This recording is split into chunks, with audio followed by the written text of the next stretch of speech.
All right, y'all. So y'all already know what it is, man. We're back again with another pick video. This week we got UFC Singapore Holloway versus the Korean Zombie. All I need you guys to do is to drop a like, comment, subscribe, and we're gonna get straight. Actually, wait. Before you guys even do that, or after you guys do that, be sure to hit that notification bell so anytime I upload, you guys will get notified. Let's get right into it. The first fight of the night is gonna be Sang-Woo Choi versus Geronimo Aarons.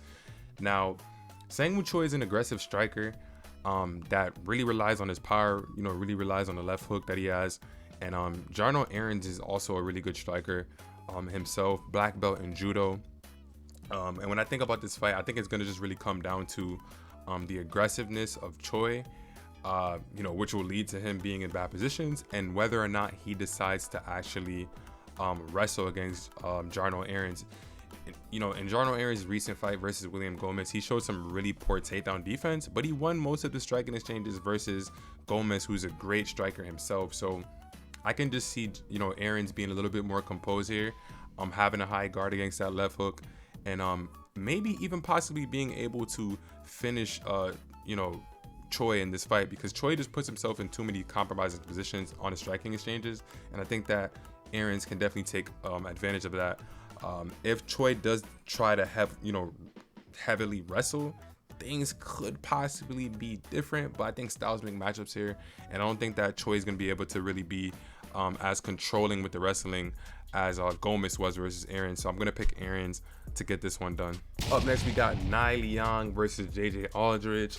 Now, disclaimer, women's MMA, this is what it is. We're going to get right into it. Nai Liang is, she has 17 finishes in her career, but she doesn't have one in the UFC yet. In her first two fights, she's looked very wild and out of control. She had a fight against Ariane Carlosi where she had a bit of success, but in the end, she got finished, right? Just by fatigue in her. So that was the case right there. She got ground and pounded just by fatigue. And then, she had a follow-up fight against his, I think it's, what is it? Is it Silvana Gomez Juarez? I'm forgetting her name exactly. Yeah, it's Silvana Gomez Juarez. So she had a fight against her, and Gomez Juarez, she was just literally powerful, right? So she just got one punch knocked out. But here's the difference in this fight, right? She's going up against JJ Aldridge, who is not a dangerous fighter at all, right? 2 finishes in her 11 wins. She's been finished 3 times in her 6 losses. And in her most recent fight against Ariane Lipski, she was literally a -400 favorite, and she went out there and fought like absolute trash. So with that being said, because this is women's MMA, and because things get weird, like we've seen Amanda Nunes lose to Juliana Pena, and we've seen things like this happen in women's MMA. It's like John Jones losing to the 8th rank guy. Like, that's the type of stuff that happens in in women's MMA. So I'm gonna just go with Nai Liang. Now, she's probably like a +400 underdog, but I really don't care. After their recent performances, I know that Nai Liang is going to try to win the fight, and I just saw JJ Aldridge not even try to win the fight. And the thing is, even though JJ Aldridge is going to have an ability to be able to get the fight to the ground, she's not good at it. She couldn't do it in her most recent fight against a girl in Ariane Lipski that doesn't have great takedown defense. So even if she does end up having to get the fight to the ground versus Nai Liang has 10 submissions in her career. She has 7 KOs in her career. So she has an ability to be able to finish fights. Once again, this is women's MMA, so Nai Liang can run out there and do the same exact thing she's done in her first 2 fights in UFC, run out there and gas herself out. We've seen something like this from the men's flyweight side of things with a guy named Daniel Lacerda, or De Silva. He's that type of guy that runs out there and tries to go for the finish, but he puts himself in, it's a kill or be killed situation. Like, if you're going to fight that wild, either you will get a finish or you will get finished. So I'm going with Nai Liang here. I just can't trust JJ Aldridge. Like, there's nothing in me that makes me want to trust her. In her 11 wins, she has 2 KO victories and 9 decisions. Like, she's just not dangerous at all. And even though Nai Liang is the person that will put herself in danger, I just don't see JJ Aldridge being able to do anything here. So I'm going with Nai Liang, the big underdog, to get this one done. Next up, we got Billy Golf going up against Yusako Kinoshita. Now, this fight is going to be, I think it should be, potential for fight of the night. There should be more fights on this card that may be that, but this fight seems like it's going to be pretty interesting to me. but I'm gonna have to slightly lean towards Yusaku, and the only reason why I'm gonna slightly lean towards him to beat Billy Golf is because he has great counter striking, and Billy Golf, his chin is kind of just there to be hit early on within a fight, so I can see Yusaku being able to catch him. Now Billy does have an ability to get the fight to the ground, but Yusaku did show a great ability to be able to get back up. Now I just don't think that Billy Golf is the same caliber of wrestler that Adam Fuggett is. So I'm not going to put all the stock into Billy Golf to be able to control Yusaku on the ground and finish him like how Adam did. So for the most part, I think this fight's going to play out on the feet for the majority of the fight. And I'm going to go with the better striker by slight, not by a lot. I'm going to go with the better striker to win a fight. That's going to be a multi-striking match. So I'm going to take Yusaku to win this fight. All right, next up we got Kenan Song going up against Rolando Bedoya. Kenan Song, man, I'm just gonna say, man, his chin seems to have been gone. He's obviously dangerous. He's got knockouts in his career before, but I just feel like the longer this fight goes along, Rolando Bedoya will be able to land, just a lot more strikes than Kenan Song will.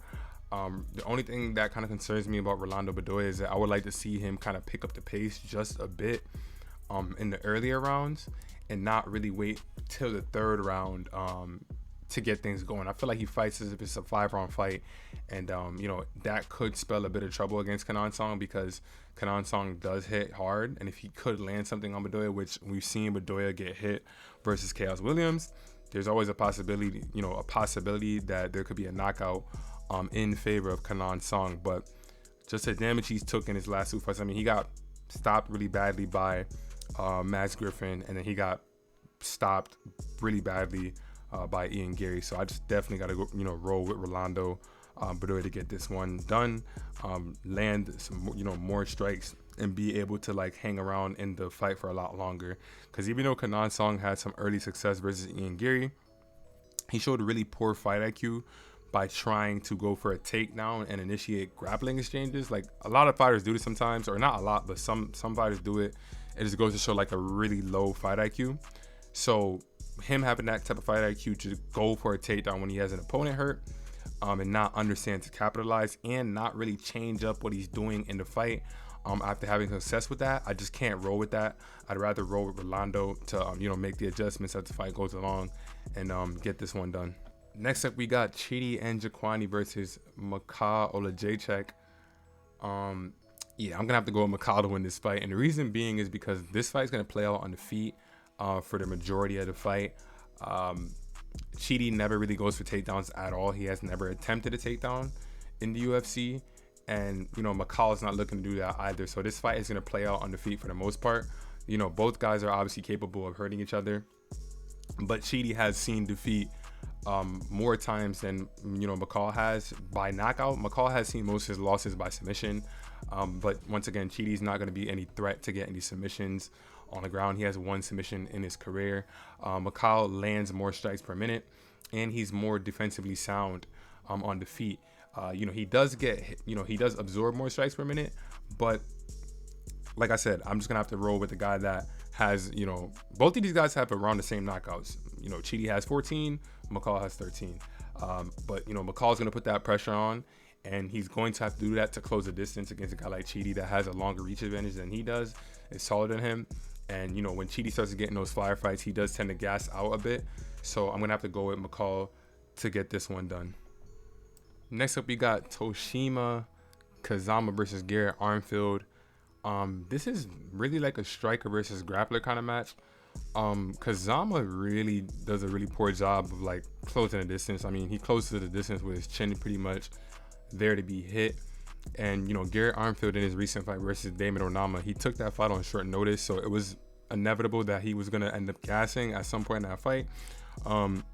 He had clean striking in that fight, showed some good ability to be able to clinch against the cage in that fight, and didn't go for any takedowns, but he showed the ability to be able to control on the cage, land good strikes, have a good takedown defense early on.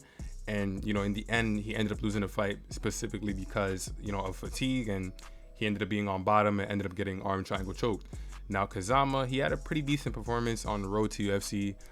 Singapore in the quarterfinals, and then he ended up having his UFC debut, and he just got absolutely knocked out. Really bad fight IQ, trying to get the fight to the ground. I mean, early in the fight, going up against a guy in Nakamura, who was a better striker than him. He didn't try to get the fight down to the ground right away, knowing that this was a dangerous striker. He kind of just tried to exchange early on and ended up getting knocked out. So for that reason, I'm going to end up picking Garrett Armfield to win this fight. I mean, it just really comes down to the IQ of it. Like I said, it's a striker versus grappler kind of situation. Kazama is good on the ground. He's good in scrambles. Sometimes he does tend to give up, bottom, meaning that he's on bottom, losing positions, and then he's, able to scramble. But in a fight like this versus Garrett Armfield, where I feel like the full camp is going to benefit him, him being a better striker is going to benefit. Him being able to control on the cage will be able to benefit. I think there's going to be some clinch wars here in this fight, some battle of the clinch. But I just can't trust that fight IQ. Like, I'm really, leaning towards that heavily going forward in fights. If I see a fighter make a really poor decision, really bad fight IQ, I just can't trust that. So I got to go with Garrett Armfield to get this one done. All right, next up we got Waldo Cortez Acosta versus Lucas Brzezinski. This is going to be a fight that plays out on the feet for the majority of the fight, if not all of the fight. If there were to be a takedown, it would be coming from Lucas Brzezinski, but we haven't seen him go for any takedowns inside of the UFC. I think he had a takedown on a Contender Series, but so far nothing. I'm gonna have to lean with Lucas Brzezinski to win this fight. The last fight he had against, his most recent fight against Carl Williams did not go his way because, Carl Williams is a good wrestler, so that's a stylistic matchup issue. But the last time that Lucas Brzezinski went against a striker, he went against Martin Budai, and I remember I watched that fight and I picked Lucas Brzezinski to win that fight, underdog of the night. And he ended up losing that fight by literally robbery. Like, he literally outstruck Martin Budai in every category. So I don't understand. And there wasn't even any type of damage on his face. A small cut underneath his eye, and that was it. And they gave the fight to Martin Budai by a split decision. So it was just like, what am I watching here? But then on the other side of it, you got Waldo Cortez Acosta, who for some weird reason, he just doesn't want to defend leg kicks. He's a talented striker for the most part, I like to say. A lot of strikes landed per minute, 7 to be exact versus Lucas's 5. But Waldo's hit a little bit more than Lucas's, but yeah, he just doesn't check leg kicks, and he went up against really bad opponents. Like, he has wins over 2 opponents that are terrible, and I don't even think they're in the UFC anymore. Jared Vanderaa, who's terrible, and Chase Sherman, who's also terrible. Both guys were able to pretty much terrorize his leg with leg kicks, and he never really addressed it. And then when he went up against Marcus Rogerio de Lima in his most recent fight, he just kept getting leg kicked, and he has no real takedown defense, like, at all. So he's pretty green in his career, and I just think that I think that Lucas Brzezinski is a little bit more polished, so I can see him being able to get this one done. Yeah, and it's as simple as that. I got Lucas Brzezinski getting the win in this fight. On to the next, man. Heavyweight fight, Junior Tafa going up against Parker Porter. Now, this is really interesting because Parker Porter had a 2 fight to go against Justin Tafa. He was a little bit more overweight, not overweight, but he had a little, a bit more weight on him, and that fight didn't go his way. The exchanges seemed a little bit good early on, but then he just ended up eating a punch from Justin Tafa, and it's like, come on, man, you should have known better. You're going up against a striker that has no real ground game. You need to get the fight to the ground, and Parker was able to redeem himself in his most recent fight against Braxton Smith, the UFC debut. Big puncher. He was able to get the fight to the ground. Not really even off of a takedown. It was more so of like a snap down. He kind of had him in a front headlock from from top mount, or like in a stack position kind of. And he was able to, work his way to a full mount and end up finishing the fight that way due to Braxton Smith being so tired. And, in a fight like this, going up against Junior Tafa, the younger brother of Justin Tafa, he showed pretty good takedown defense in his fight versus Muhammad Usman. Muhammad Usman went 2 for 12 on takedown attempts, but the craziest part about that is when Muhammad got the fight to the ground, Junior Tafa did not get back up. Muhammad Usman had 12 minutes and 3 seconds of control time, so it's a clear path here for Parker Porter to win this fight. I'm gonna pick him, obviously very low confident here because he's shown an ability to rush in, at times, and not really implement the takedowns as quickly as he really should be doing it. So I'm not picking him super confidently because Junior Tafa can hang on the feet, and all of a sudden, if Parker Porter's not being adamant about getting the fight to the ground, the fight can end up being standing, and then what happens? Who's the better striker? Is Junior Tafa. So there's definitely obviously a way that Junior Tafa can win, but it's just so much of a clear path here for Parker Porter. Like, Parker Porter can hang on the feet with Junior Tafa for a little bit, but if Junior Tafa gets taken down, he's off of his back on bottom, like, he has nothing to offer. So the fight would pretty much be over. So I got to lean with that a little bit more. Like I said, Parker Porter's showing a little bit of improvement with his weight management and his patience in the pocket in his most recent fight. So yep, Parker Porter to get this done. But come on, guys, it's a heavyweight fight. We know how crazy heavyweight fights can really get. So it is what it is. All right, next up, we got a fight that I believe should have been the co-main event, but nonetheless, we're still gonna get to watch this fight. We got Erin Blanchfield versus Taila Santos. Now, it's very arguable that Taila Santos won her recent fight against Valentina Shevchenko. I thought she won the fight. I rewatched it and I'm like, bruh, like, I'm sure that Taila definitely won the first 3 rounds, but you know how the UFC judges are. They can just rob anybody whenever they want, and it doesn't really matter.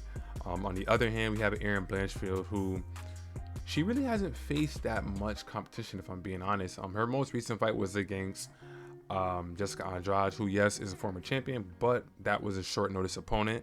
She was originally scheduled to fight Taila Santos then, in February, so about 6 months ago. That was supposed to be a 5-round main event. And before that, I mean, she beat Molly McCann, who we obviously now know she has 0 ground game. She beat JJ Aldridge, who's just not a good fighter at all. I'd say I'd give her credit for her win versus Miranda Maverick, because at the time we thought that Miranda Maverick would have been a lot better in that fight, and just didn't turn out that way. So I'll give her credit for the Miranda Maverick win, but Miranda Maverick is not some type of world beater or anything like that. And on the other hand, that is what Taila Santos is. Taila Santos is, I would like to call her a world beater. She has power in her hands. She has very, very accurate takedowns. And she has really, really great control time on the ground. Anytime she gets her opponents on the ground, she ends up getting a ton of control time. So I just got to pick Taila Santos to win this fight, man. Like, I mean, she's the far better striker in this matchup. She is by far the better striker in this matchup. And the thing about it too, that Taila Santos showed a really good ability to do is to scramble. So even if someone gets deep to damn near take her down, she's literally scrambling and rolling, and it's not going to be easy for Erin Blanchfield to just run in there and try to take her down, because she's going to start to look towards that, because she just doesn't have the same striking abilities as Taila Santos. Like, Taila Santos is clearly the better striker, the more powerful striker in this fight, so I have to roll with that. But it's a fight, so we'll see how it plays out. And yeah, on to the next. Next up, we got Fernie Garcia versus, someone that really might be the prospect of the night, Ryu Orinya Nakamura. This guy is dynamic, powerful, quick, can wrestle, good submissions. Like I said already, very, great power in his hands. And I think that this is just a mismatch for Fernie Garcia. If Fernie Garcia, his takedown defense is really not that bad. But if he was like a dangerous fighter, like if he's had like accumulated a lot of knockouts in his career, then I would say, you know what, maybe there's a chance Fernie Garcia may be able to do something here. But he literally only has 1 knockout win in his career, and his striking is really not anything dangerous that can really put Nakamura in any kind of danger. Nakamura does get hit a little bit more than I would like at times, but he's putting on the pressure. He's accurate for the most part, and his defense is pretty good. Just that in those fights he's been in, it's like very, very wild, it seems, but he's really just putting the pressure on his opponent. He can get the takedowns when he wants, can get the submission, can get the knockout. And Fernie Garcia has shown to be susceptible to being taken down. So this should be a simple win for Nakamura. But I don't want to say anything is a guarantee in MMA. I mean, we've seen people that should be guaranteed lose fights, but yeah, this is a clear, obvious matchup favorite in favor of Rinya Nakamura. So we're gonna go with him to get this one done. All right, so next up we got Alex Caceres versus Giga Chikadze. Now this fight, it's not gonna be as easy as some people might think it may be. I don't think a lot of people are gonna think this fight is gonna be easy, but I mean, it's 2 kickboxers. this is probably one of the tougher picks on the card. Like, Alex Caceres just has the experience, right? And Giga doesn't. But he's like the new up and coming talent. I mean, both guys are 35 years old, but it's just that Alex Caceres has, had a lot more experience inside the UFC. I mean, he went 5 rounds with Yair Rodriguez in the main event, and I have not seen Giga be able to go 5 rounds. But this is a 3-round fight. I don't think cardio is going to be too much of a factor here. Neither guy really goes for takedowns. Both guys have bad takedown defense, so I mean, one of them could land it if anything. It probably more so would be Alex Caceres, but I'm just gonna have to leave Giga very slightly in this fight. Yeah, I mean, his recent fight versus Calvin Kattar was kind of like a whoa kind of moment, but Calvin Kattar's a boxer. He implemented grappling and was able to get that one done. I don't think Alex Caceres is gonna implement any grappling here, and I think that's gonna be the biggest difference. So I'm gonna slightly lean to Giga to get this one done, but it's not no high confidence. It's definitely low confidence. All right, on to the co-main event. We got Anthony Smith going up against Ryan Spann. Just to think about it, I really thought that Aaron Blanchfield versus Talia Santos should have been the co-main event. That was supposed to be. It is what it is. But that's not even the point. Ryan Spann versus Anthony Smith. This is a rematch versus these two. Last time they had their fight, Anthony Smith got that first round rear naked choke. And since then, both guys have had a little bit of rocky, like I want to say, like, results. I think Ryan Spann actually went on a 2-fight win streak. After that loss to Anthony Smith, back-to-back finishes in the first round. I mean, in Ryan Spann's last 6 fights, all of them have finished in the first round. So he's pretty much going out there with a kill or be killed mindset. And yeah, that happened to him in the Anthony Smith fight. Then, he went on to beat Juan Cutelaba by submission, knocked out Dominic Reyes, and then lost to Nikita Krylov by a triangle submission. Now, the Nikita Krylov fight was interesting because, they were supposed to be a main event. Nikita Krylov got sick the day of the main event. They had to reschedule it like a week later or something like that. And the fight ended up being at a catch weight of 215 pounds. So there's a lot of different, Ryan Spann was really emotional about it. There was a lot of weird things going on with that fight week. And I'm not blaming that on the reason why Ryan Spann lost, but I'm just, giving all the details. And in that fight against Nikita Krylov, Ryan Spann really just jumped into a triangle choke. That was like so dumb. He's a bit wild at times, and he's had his moments where he says he's gonna come in a different fighter and all this stuff, but he's pretty much the same guy. It's first round or bust. He's only been out. He's only been to the 3rd round in the UFC twice, and he's had about like 10 fights or so. Everything else was the first round, and then there was like one other fight that was a 2nd round. So that's the case with Ryan Spann from that side of things. And then with Anthony Smith now, he beat Ryan Spann, and that was in the midst of a 3-fight win streak. That was his 3rd win. He then went up against Magomed Ankalaev. I mean, we all knew he was not going to win that fight. He got TKO'd, some form of leg injury or whatever. Then he went up against Johnny Walker, where he had a really terrible performance. So I don't know what his deal was, but that was a really bad performance. And, it's a rematch. In Anthony Smith's fight against Johnny Walker, he got hurt a little bit in the first round, and I'm just going to roll with that. I mean, this fight is not, it's down the line for me because, I mean, obviously Smith got the finish over him already, but the trajectory of the career, I just feel like Anthony Smith, he has his career set up after the UFC already. He's going to be an analyst. So, I mean, his career is literally set after fighting. He doesn't have to fight anymore realistically, and he can just focus on being an analyst. And I think Ryan Spann still wants to be there. And I don't, after Anthony Smith's last performance, I'm like, I can't really trust it. So I'm gonna lean with Ryan Spann to get this one done, get the revenge back. And Anthony Smith was really like, he was being a weirdo when he won this fight last time against Ryan Spann, going crazy, demanding respect. So I think Ryan Spann's gonna go in there, right that wrong, maybe even get a 1st round finish. So I think he's definitely live here. Either guy's gonna be live, but I'm gonna slightly lean towards Ryan Spann to get this one done. All right, last but not least, we got the main event: Max Holloway versus the Korean Zombie Chan Sung Jung. It's gonna be very simple here. Max Holloway should be able to get the win here. Like, we're not gonna sit here and waste time and try to think like, oh wait, maybe no. We're not gonna waste time here. Obviously, it's a fight. Korean Zombie can land a punch. Max does get hit. Max has never been dropped before. That could change in this fight. You never really know. Especially when people are not really expecting it. But yeah, Max hasn't lost a title fight or a fight outside of the title fight since Conor McGregor in 2013 at featherweight. So, I mean, take that for what you want to take it. But yeah, Max should be able to get this done. The volume should just be too much for the Zombie. And especially after Zombie's last fight against Volk, where he just got beat down. We know what Volk has done to everybody else, but I'm just talking specifically about what happened in that fight versus Volk, which was, you know, Korean Zombie's last fight. That was just a real like just a beating. So I expect Max to do the same thing here and get the volume going and get this one done. But with that being said, that is the ending of this video, man. Hey guys, I felt like I did some pretty good research. I looked into the fighters that I didn't know that much. The majority of them I didn't know, but the ones that I had to really dissect and break down their stylistic matchups, I felt like I did a really good job, and I'm feeling really good about this card. So guys, drop a like on this video, hit the subscribe button, and yeah, if you guys haven't seen it yet, either I already uploaded it or I'm gonna upload it after this video. I'm gonna be uploading the underdog of the night video, so make sure you guys stay tuned for that. I'm also going to be doing a DraftKings video, the DraftKings daily fantasy plays, the best picks to do in that. And yeah, I'll catch you guys in the next video, man. Peace.